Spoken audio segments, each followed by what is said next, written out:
Entonces, lo que vamos a ver es, en el proceso de expansión de un gas, ¿qué es lo que llamamos una transformación reversible? O cómo podríamos pensarla desde un punto de vista mecánico, ¿sí?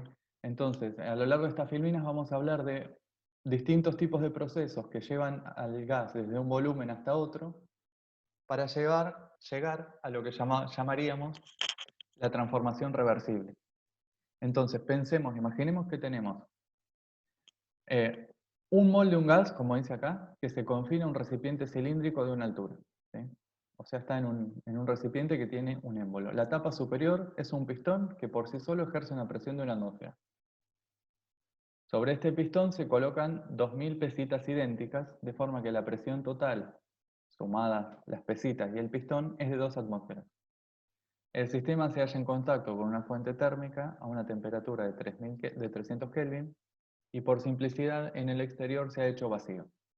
Ahora vamos a ver un dibujito, pero la idea también es que se vayan imaginando a medida que leemos el enunciado, como que puedan hacer una descripción mental de cuál es ese sistema para poder pensar sobre él. Dice, la presión final en cada transformación será la que ejerza el pistón, ¿sí? Que por sí solo ejerce una presión de una atmósfera.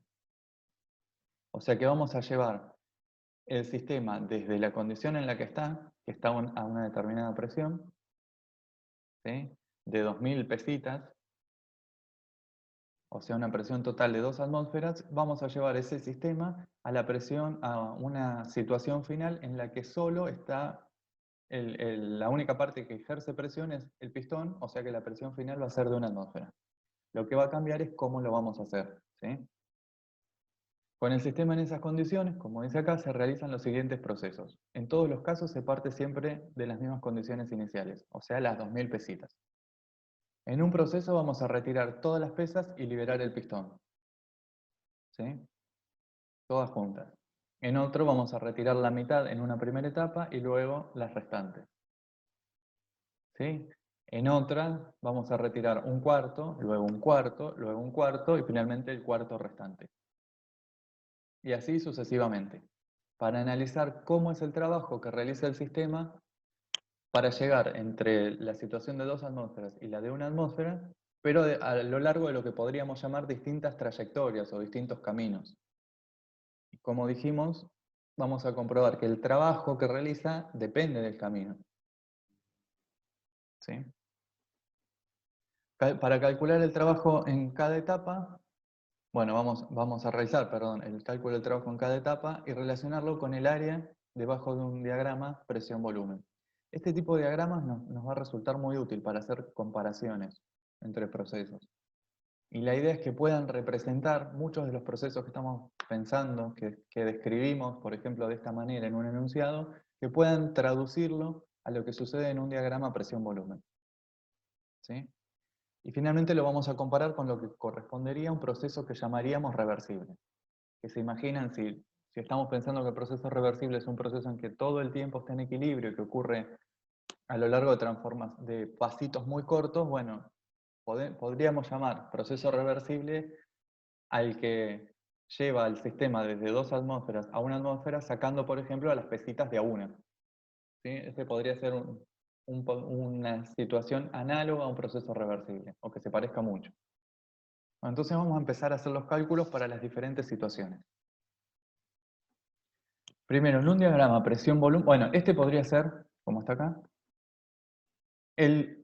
una situación que represente el estado del sistema. Inicialmente tenemos el pistón y las pesitas que no están dibujadas, ¿sí? Pero imagínense que tenemos todas las pesitas y el gas ideal ocupa un determinado volumen.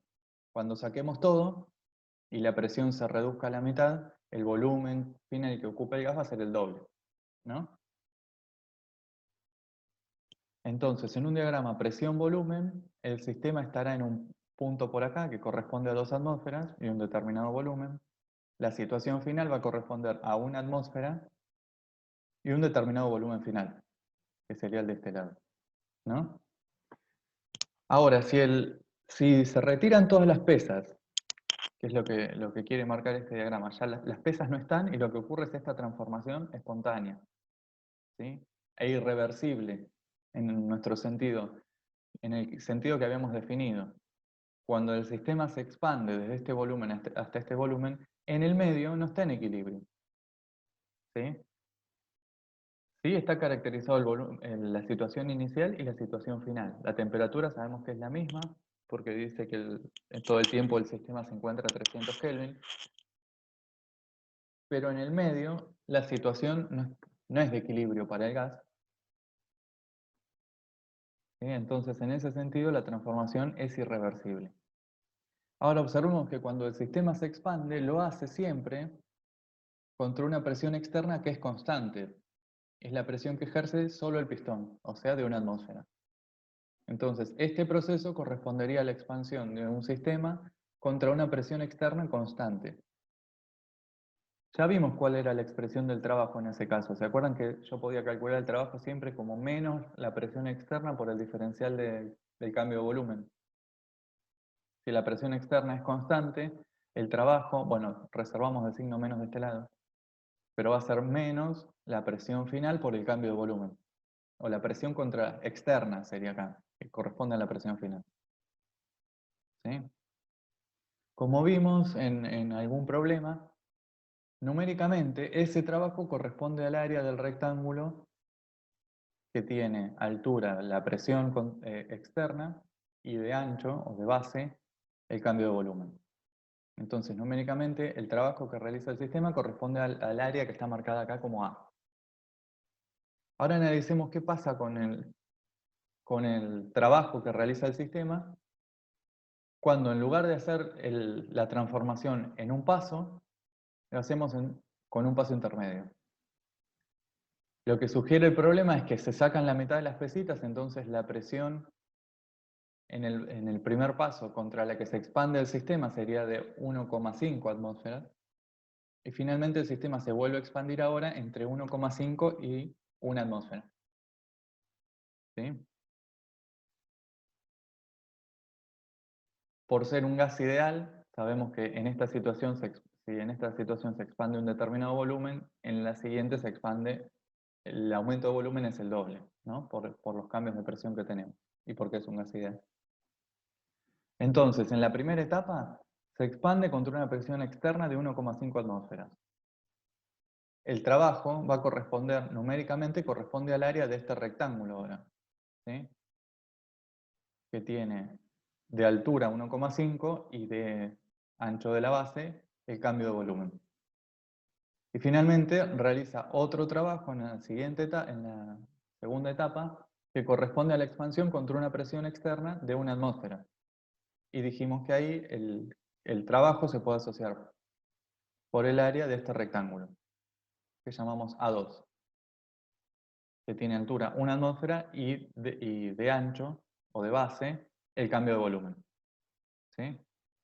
Podemos ver, comparando esta situación, básicamente comparando áreas, hacer una comparación gráfica, comparando esta situación con la anterior, ¿sí? Que el área que habíamos llamado A en este caso es menor que la suma de las áreas correspondientes a los dos pasos en este nuevo proceso. O sea, el trabajo que realizó haciendo la transformación en dos etapas es mayor que cuando lo hizo en una. ¿Sí? Si quieren, ustedes pueden ponerle números a todo esto, a toda esta relación. Nosotros lo vamos a hacer semi-cuantitativamente. Bueno, ¿qué pasa ahora si el trabajo lo realiza en 4 etapas? En la primera, y cada una corresponde a la expansión contra una presión correspondiente a sacarle un cuarto de las pesitas. Entonces, si sacamos un cuarto de las pesas y teníamos una presión inicial de 2 atmósferas, la primera expansión la va a realizar contra una presión de 1,75. La segunda contra 1,5, 1,25 y finalmente contra una presión de 1 atmósfera. Como venimos analizando el trabajo en términos de áreas, ¿sí? El trabajo asociado a la primera etapa corresponde al rectángulo que tiene altura 1,75 y ancho este delta B. ¿Sí? Y así sucesivamente para todas las expansiones, contra 1,5, contra 1,25 y contra 1. Lo que podemos observar es que lo que ahora corresponde al trabajo, que es la suma de estas 4 áreas, va a ser mayor que lo que antes correspondía al proceso, que era A1 más A2, ¿sí? De hecho, el proceso anterior correspondería a este rectángulo así y este rectángulo así. Entonces tenemos este cuadradito que podríamos marcar acá y este cuadradito de acá arriba adicionales en este caso. O sea que lo que comprobamos gráficamente es que ahora, al realizarse en 4 etapas, realiza un trabajo mayor que el correspondiente a 2 etapas. ¿Sí? Bueno, podríamos generalizar esto. Ustedes van a ver estas ecuaciones. La idea es que se puede generalizar esto para un proceso en n etapas, o como dice acá, en k etapas. Y podríamos pensar que ese k puede ser tan grande como queremos. Esa situación para nosotros correspondería a una transformación reversible, donde el número de etapas es muy grande. Y todo el tiempo, podríamos decir, se expande en equilibrio contra el entorno. Digamos, la presión contra la que tiene el sistema inicialmente y contra la que se expande es muy parecida en cada una de esas etapas. El delta P que aparece acá es muy chiquito. ¿Sí? Bueno, si hacemos eso, se puede comprobar, ustedes pueden revisar estas diapositivas y comprobar que en ese caso la suma de las áreas corresponde, fíjense, si hacemos la suma de todas estas contribuciones, ¿sí? Es como integrar la función diferencial de P sobre P, ¿sí? Sumar entre la situación inicial y la situación final. O sea, es hacer la integral del diferencial de P sobre P. ¿Se acuerdan en análisis que la integral la podían considerar como un límite de las sumas de Riemann? Bueno, estas podrían pensarse. Los trabajos asociados a cada etapa es el sumando que aparece en las sumas de Riemann. Bueno, en definitiva, podemos ver que esta sumatoria se puede transformar en esta integral cuando el delta de presión es muy chiquito. Y eso corresponde a la situación que llamamos transformación reversible, donde el sistema está todo el tiempo en equilibrio con el entorno. ¿Sí? Entonces, a medida que el número de pasos se incrementa, el área debajo de la curva converge a la que se esquematiza en esta figura, ¿sí? La que corresponde a la curva esta, que era la curva de equilibrio, el isótomo de equilibrio para la transformación. Entonces, en el límite cuando el cambio de presión tiende a cero, el cambio de presión asociado a cada etapa tiende a cero, el trabajo es directamente lo que nosotros ya habíamos calculado para una transformación reversible e isotérmica de un gas ideal. ¿Sí? Y si comparamos las áreas, el área asociada a este trabajo es la máxima que se puede lograr para esta transformación. ¿Sí? A medida que aumentamos el número de etapas, las sumas de Riemann o la suma de estos rectangulitos se aproxima al área debajo de la curva, siempre por debajo. O sea que el proceso que nosotros llamamos reversible es el que corresponde al máximo trabajo que el sistema puede entregar cuando realiza una transformación entre esos dos límites. ¿Sí? Siempre estamos comparando transformaciones que salen desde este punto y terminan en este punto. Desde una presión de 2 atmósferas y terminan en una presión de 1 atmósfera. En esas condiciones, el trabajo entregado por el sistema es máximo cuando el proceso ocurre de manera reversible. Entonces, ¿qué podemos decir? Ya tenemos como alguna idea. El sistema puede hacer más trabajo cuando el proceso es reversible. Pero tenemos que prestar atención a que el trabajo que hace, ¿sí?, es máximo en valor. Y en nuestra convención, ese trabajo para nosotros es negativo.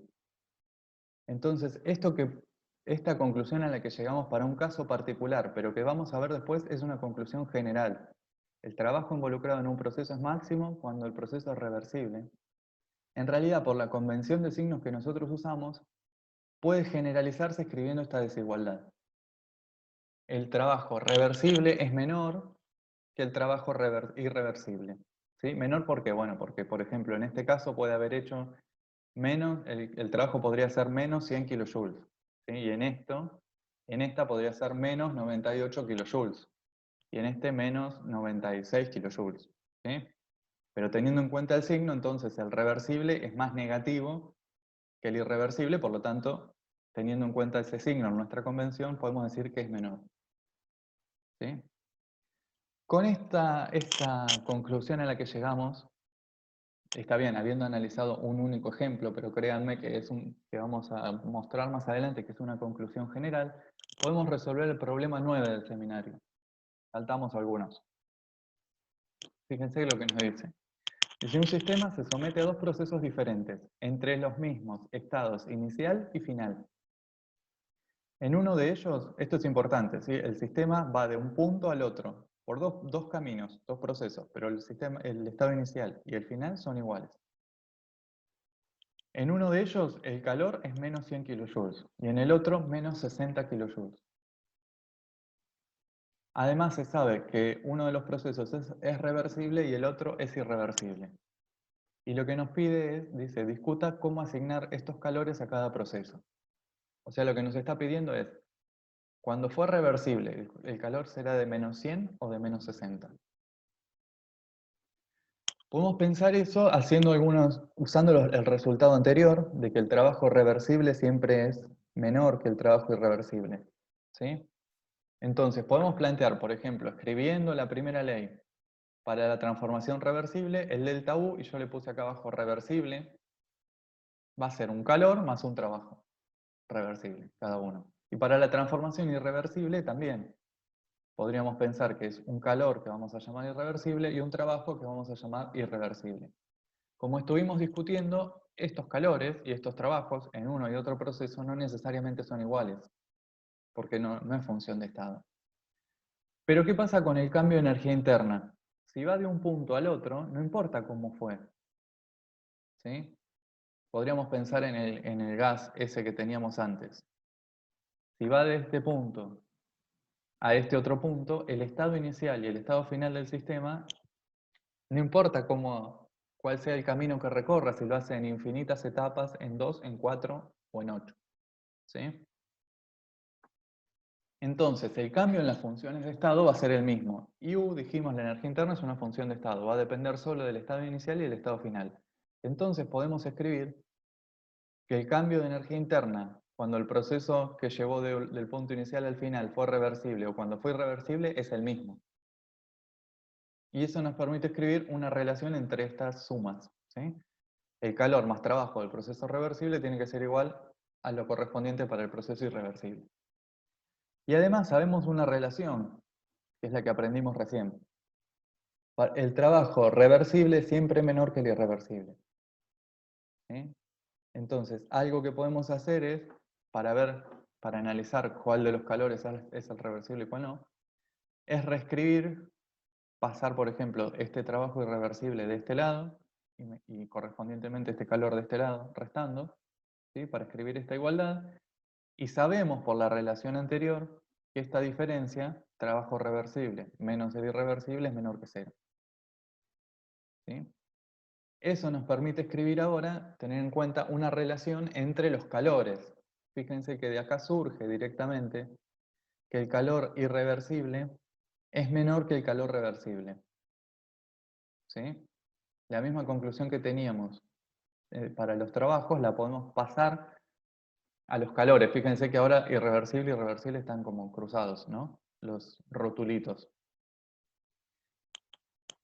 ¿Qué quiere decir? Que en cualquier transformación que lleva de un punto hasta otro, si comparamos distintas trayectorias, el camino el camino irreversible siempre involucra un calor que es más pequeño, con el signo correspondiente. ¿Sí? Entonces ahora pensemos, ¿cuál de estos dos números es más chico? Para poder asociarlos a los procesos reversibles e irreversibles. Entre menos 100 y menos 60, bueno, menos 100 es más pequeño, ¿no? Entonces, menos 100 va a estar relacionado, ¿sí? ¿Cuál dirían que es? ¿El calor reversible o el calor irreversible?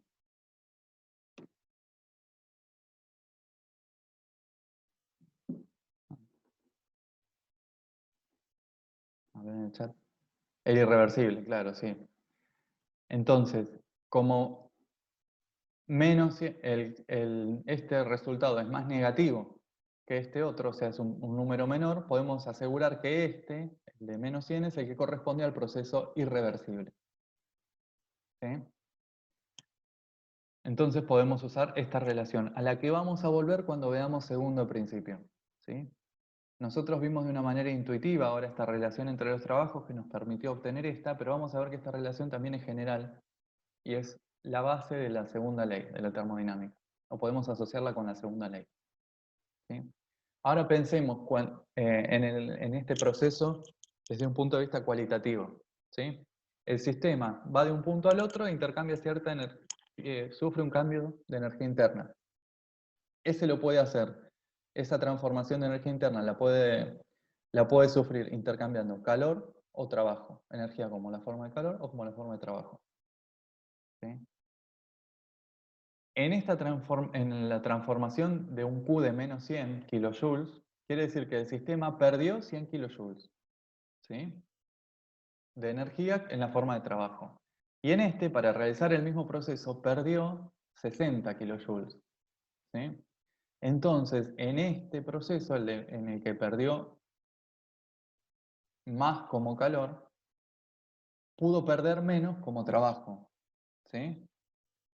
En este que perdió una menor cantidad de energía en la forma de calor, pudo usar la misma transformación para realizar más trabajo. Esa es una conclusión, corresponde a nuestra conclusión general anterior. En la transformación reversible es posible sacar más trabajo del sistema. ¿Sí?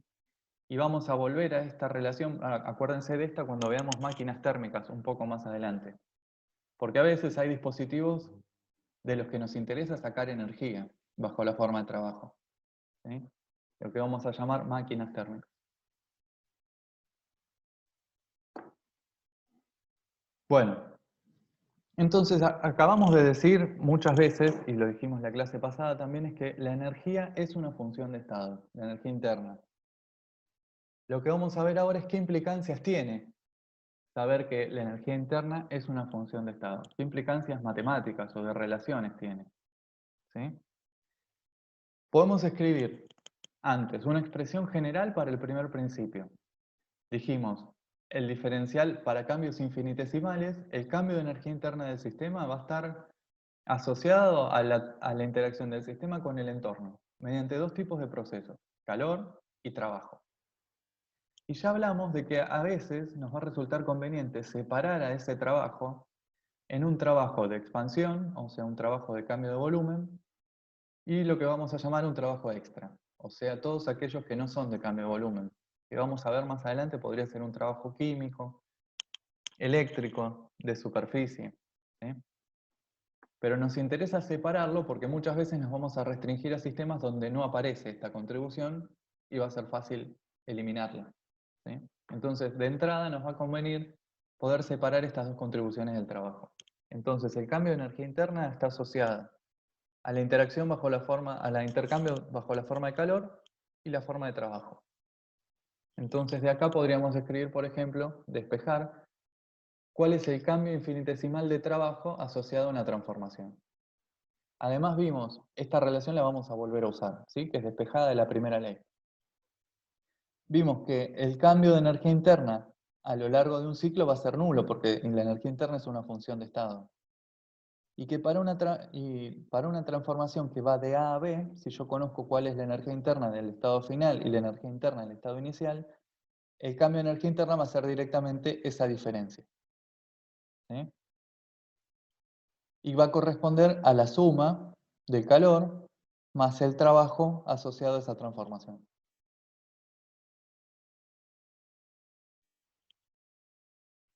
Entonces, con esas ideas y con lo que ya vimos, básicamente, les propongo a ustedes que piensen el problema 2, que me parece bastante sencillo.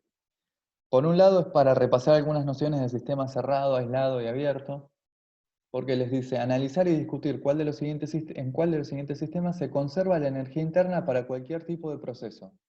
Y les habla de un sistema cerrado, abierto, aislado o un sistema encerrado por paredes adiabáticas. Bueno, revisen cuál era la definición de cada uno de esos y vemos en cuál les parece.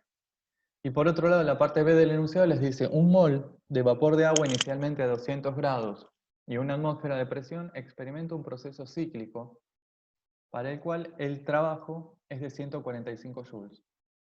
Calcular el calor intercambiado con el entorno en este proceso. Bueno, se los dejo para que lo piensen en base a lo que estuvimos analizando recién. Bueno, acabamos de decir, la energía interna la puedo escribir en una expresión diferencial de esta manera. ¿Y se acuerdan que yo escribía, si bien escribía el diferencial de U de esta manera con esta letra, para calor y trabajo me reservaba esta otra letra y la idea era mostrar que eso no era un diferencial exacto. Entonces hablaba de una cantidad infinitesimal de calor, pero no era un diferencial de calor. Porque calor y trabajo no cumplen con algunas condiciones como para definir un diferencial exacto de la función. ¿Sí? Como U es función de estado, vamos a ver, depende solo del estado en el que se encuentre el sistema, U sí admite un diferencial exacto como función. ¿Sí? Y podríamos pensar que esta función, la energía interna, puede ser una función de las variables del sistema. ¿Qué quiere decir? Bueno, nos resulta intuitivo pensar que la energía interna depende de la presión, de la temperatura, del volumen, de la concentración, de las variables intensivas del sistema. ¿Sí? En lo que vamos a ver ahora es cómo podemos usar esa dependencia para expresar algunos cambios o la forma diferencial del cambio de energía.